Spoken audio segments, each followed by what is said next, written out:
Hello everyone, hola a todos. Before we get into today's case, I would like to thank today's sponsor, which is Babbel. For those of you who may not know what Babbel is, it's a language learning app which provides award-winning courses in loads of different languages such as French, Italian, German, Dutch, Spanish, and loads more. I think most of my viewers know by now that I have a goal to become fluent in another language, and I'm continuing, at the moment anyway, to study Spanish and Italian on Babbel. I have integrated Babbel into my daily routine, which has helped hugely in retaining vocabulary and grammar. And there are so many activities that you can take part in that include reading, writing, listening, and speaking. The Babbel app is the only one on the market where the content has been made by genuine speakers and don't work by an algorithm or computer-generated material. The content is also hugely useful as it is something you can actually use in proper real-life situations. Also, what makes Babbel stand out among all the other language apps is that there are no ads whatsoever, which is just amazing. And you can take part in lessons offline as well.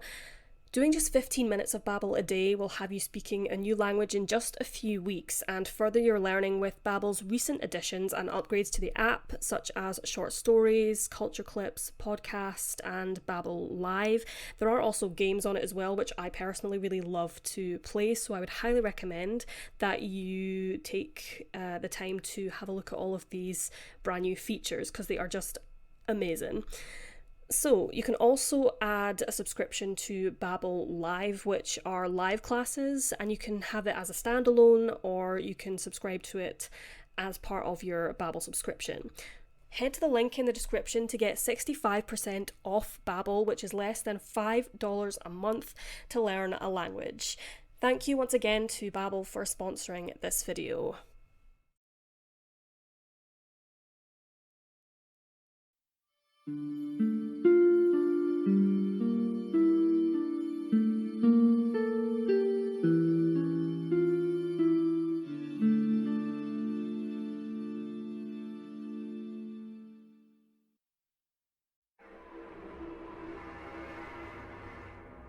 On the 21st of December 1988, a logging truck driver pulled up near an isolated garbage dump in Millwood, Ware County, Georgia for a comfort break, stepping into the nearby woodland to relieve himself. The truck driver suddenly became curious about an old television console which lay nearby. The driver kicked it over and the console broke open, revealing a black metal suitcase hidden within, wrapped with silver duct tape. To the driver's complete shock, inside the metal suitcase were the decomposed remains of a young girl, wrapped in a brown baby blanket. Due to the time of year, being the midst of winter, the body was discovered 4 days before Christmas Day. The girl was dubbed as Christmas Doe by authorities. Investigators quickly converged on the scene after the driver reported his horrific findings to police and determined that the body had been placed inside a duffel bag, then a cement-filled metal suitcase. The suitcase itself was encased with a plastic sheet, and it had been hidden inside the television console, nailed shut with plywood. An autopsy was conducted on the little girl's body. However, the results came back as inconclusive due to severe decomposition. Investigators also struggled to determine whether the girl was alive or deceased when placed inside the suitcase. However, they managed to determine that the girl died around about a month or so prior to her discovery. Authorities believe, however, that the girl was most likely not from Georgia itself, most likely from the neighbouring states of Florida, South Carolina, North Carolina, Tennessee, Alabama, or beyond. As the investigation progressed, there were some speculation that the child was possibly Kimberly Janice Boyd, a young girl who had disappeared from South Carolina alongside her mother, Sarah, and her mother's friend, Linda McCord, in April of 1987. However, Kimberly was later excluded as a possible identity for this particular Jane Doe.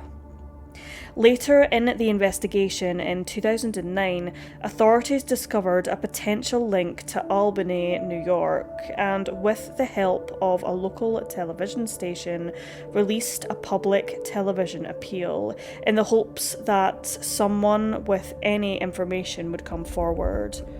However, they were unsuccessful in finding any potential leads. At the time of her death, the young girl was seemingly between the ages of 2 and 4 years old, of black descent, most likely African American, and stood between 2 feet 8 and 3 foot 1 inches tall, and weighed between 23 and 27 pounds. She had curly black hair, worn in a ponytail, tied with a brown rubber band, and she was also wearing a brightly coloured bows in her hair. It was discovered that the little girl's right ear was pierced, however, no earrings were found at the crime scene. The girl had slight gaps between her baby teeth, but unfortunately, dental records for the girl are not publicly available. However, her DNA has unfortunately resulted in no matches to date. When she was found, Jane Doe was wearing a white knitted pullover shirt with a red pony design on the upper left chest area, white thermal pajama bottoms with maroon coloured trims, and a disposable nappy. Over 30 years have passed since the girl dubbed Christmas Doe was found deceased, and we are still no closer to knowing her true identity or what happened to her. She met a grisly end, and police are hopeful that someday her killer or killers will be brought to justice. A little girl who never got the chance to live her life.